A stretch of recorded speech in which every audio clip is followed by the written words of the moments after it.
بسم اللہ الرحمن الرحیم۔ اللہم صل علی محمد وعلی آل محمد۔ پچھلی قسط میں ہم نے دیکھا ایک بادشاہ جس نے عشق میں تاج محل بنایا اور محبت کو سنگ مرمر میں ہمیشہ کے لیے قید کر دیا، مگر وقت رکتا نہیں۔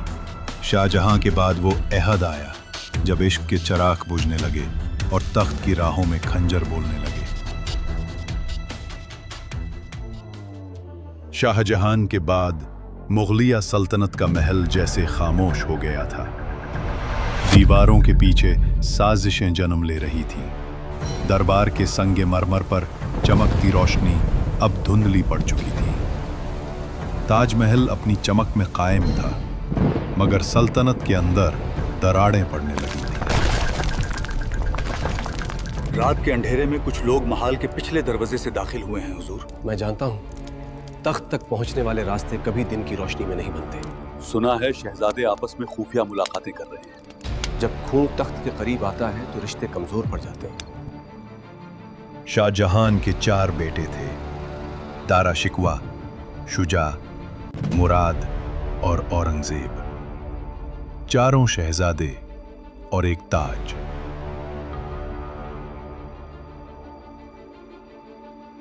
دارا علم و عرفان کا پیکر، تصوف کا عاشق، شجاع بنگال کی رنگین دنیا میں مگن، مراد جوانی کی جوش میں بے قابو، اور اورنگزیب خاموش، محتاط، عبادت گزار، مگر اندر سے فولاد کی طرح سخت۔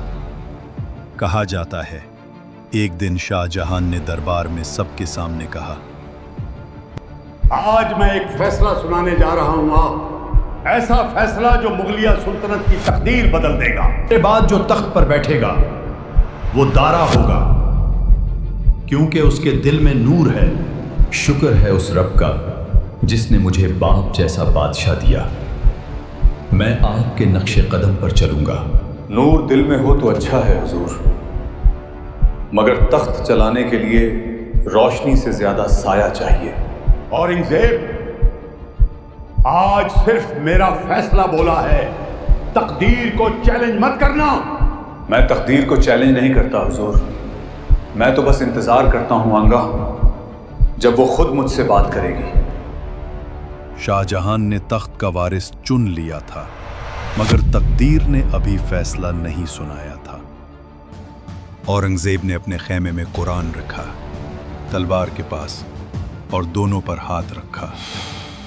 اے رب، اگر میں حق پر ہوں تو مجھے فتح دے کہاں، ورنہ میری تلوار ٹوٹ جائے۔ پھر وقت نے وہی کیا جو تاریخ ہمیشہ کرتی ہے۔ باپ بیمار، سلطنت لرز گئی۔ دارا دہلی کی طرف بڑھا، مراد گجرات میں لشکر جمع کر رہا تھا، شجاع بنگال میں اعلان بادشاہت کر چکا تھا۔ اورنگزیب نے کہا، اب وقت آیا ہے کہ تقدیر فیصلہ کرے۔ سامو گڑھ کی جنگ۔ ریت کے میدان میں 4 بھائی ایک دوسرے کے سامنے، ہر خیمے میں دعا، ہر تلوار میں خونی روشنی۔ دارا نے اپنے لشکر کے سامنے کہا، میں علم سے جیتوں گا، تلوار سے نہیں۔ میں خدا کے حکم سے جیتوں گا، سیاست سے نہیں۔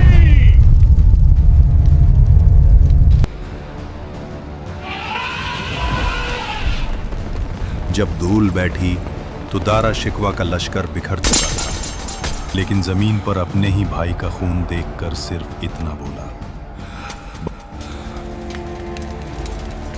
دارا بادشاہ بننے کے لیے دل کو پتھر کرنا پڑتا ہے۔ دارا شکوہ کو گرفتار کر کے دہلی لایا گیا۔ کہا جاتا ہے بادشاہ نے اس کے مرنے سے پہلے صرف اتنا کہا، دارا، تو میرا بھائی نہیں، تو میرے خوابوں کا دشمن ہے۔ کہتے ہیں قید کے دنوں میں شاہ جہان نے آخری بار تاج محل کو دیکھا اور کہا، یہ محبت کی معراج ہے۔ اور میرے بیٹے کی سلطنت طاقت کی، مگر طاقت ہمیشہ محبت سے ہار جاتی ہے۔ اورنگزیب تخت پر بیٹھ چکا تھا، مگر تاج کے ساتھ ایک بوجھ بھی آ گیا۔ دربار میں جب قاضی اعظم نے تاج اس کے سر پر رکھا تو سب نے جہاں پناہ زندہ باد کے نعرے لگائے، مگر بادشاہ خاموش رہا۔ وہ قرآن کے سامنے جھکا اور کہا، اے خدا، اگر یہ تاج عدل کے لیے ہے تو مجھے ثابت قدم رکھ، اگر یہ ظلم کے لیے ہے تو مجھ سے چھین لے۔ اورنگزیب نے اپنے دور کو نظام عدل کہا۔ اس نے کہا، سلطنت میں انصاف بادشاہ سے نہیں، قانون سے ہوتا ہے۔ زمین اس کسان کی ہے کیونکہ ثبوت اس کے حق میں ہیں، فیصلہ اس کے حق میں سنایا جاتا ہے۔ تم جانتے بھی ہو میں کون ہوں؟ میں بادشاہ کا دوست ہوں۔ یہ عدالت بادشاہ کی نہیں، اللہ کی ہے۔ یہاں دوستی نہیں، صرف حق اور عدل بولتا ہے۔ اور اگر بادشاہ کو یہ پسند نہ آیا تو پھر بادشاہ کو بھی یاد دلایا جائے گا کہ وہ بھی اللہ کے حکم کا پابند ہے، مالک نہیں۔ پردے کے پیچھے بیٹھا بادشاہ مسکرایا اور بولا، آج میں نے اپنے دور میں ایمان کو زندہ دیکھا ہے۔ مگر ہر عدل کسی کے لیے ظلم بن جاتا ہے۔ جن محلوں میں موسیقی گونجتی تھی اب وہاں خاموشی چھا گئی، رقاصاؤں کی پائلیں تھم گئیں، فنکاروں کے ساز دفن ہو گئے۔ اورنگزیب نے کہا، جو چیز دل کو اللہ کی یاد سے ہٹائے وہ زہر ہے۔ دربار کے کئی لوگ اس سے ناراض ہوئے۔ سلامت، آج آپ نے پھر شراب پر پابندی کا حکم دیا ہے۔ دربار کے آدھے لوگ ناراض ہیں۔ یہ دین ہے، مگر دربار میں اندھیرا پھیل گیا ہے، خوشیاں ختم ہو گئیں۔ حضور، کچھ کہتے ہیں یہ زہد ہے، کچھ کہتے ہیں یہ سختی، مگر فیصلہ کون کرے حضور؟ میں نے تم سب کی باتیں سن لی ہیں، مگر یاد رکھو میں تمہارا نہیں، صرف خدا کا بندہ ہوں۔ میں صرف خدا کے سامنے جواب دہ ہوں، تمہارے نہیں۔ اب سلطنت پھیل چکی تھی، مگر ہر سمت آگ لگی تھی۔ دکن کی جنگیں، مرہٹوں کی بغاوت، سکھوں کی سرکشی۔ 1660 میں شیواجی بھوسلے، ایک ایسا شخص جو پہاڑوں کا بادشاہ کہلاتا تھا، نے مغل سلطنت کو چیلنج کیا۔ اورنگزیب نے حکم دیا، اس بغاوت کو دباؤ۔ شیواجی کو آگرہ بلایا گیا۔ دربار میں جب وہ آیا تو سب درباریوں کے بیچ اس نے کہا، میں غلام نہیں، حاکم بننے آیا ہوں۔ کہا جاتا ہے شیواجی کو قید کر لیا گیا، مگر وہ فرار ہو گیا، اور اس دن سے دکن اورنگزیب کے لیے ایک نہ ختم ہونے والی جنگ بن گیا۔ اسی دوران پنجاب میں سکھ گرو تیغ بہادر نے ظلم کے خلاف آواز اٹھائی۔ اورنگزیب نے انہیں گرفتار کر کے قتل کر دیا۔ کہا جاتا ہے قتل سے پہلے گرو تیغ بہادر نے کہا، حق لئی مرنا، ظلم دے اگے جینا نہیں۔ بادشاہ اورنگزیب کا دل بدل گیا ہے، اب وہ ہم پر انصاف نہیں، ظلم کرتا ہے۔ یہ واقعات اورنگزیب کی حکومت پر سائے ڈالنے لگے۔ عدالتوں میں انصاف تھا، مگر سڑکوں پر خوف۔ جب بادشاہ زمین پر عدل قائم کر رہا تھا، اسی وقت سمندر کے اس پار سے ایک خاموش طوفان اٹھ رہا تھا۔ انگریز ایسٹ انڈیا کمپنی۔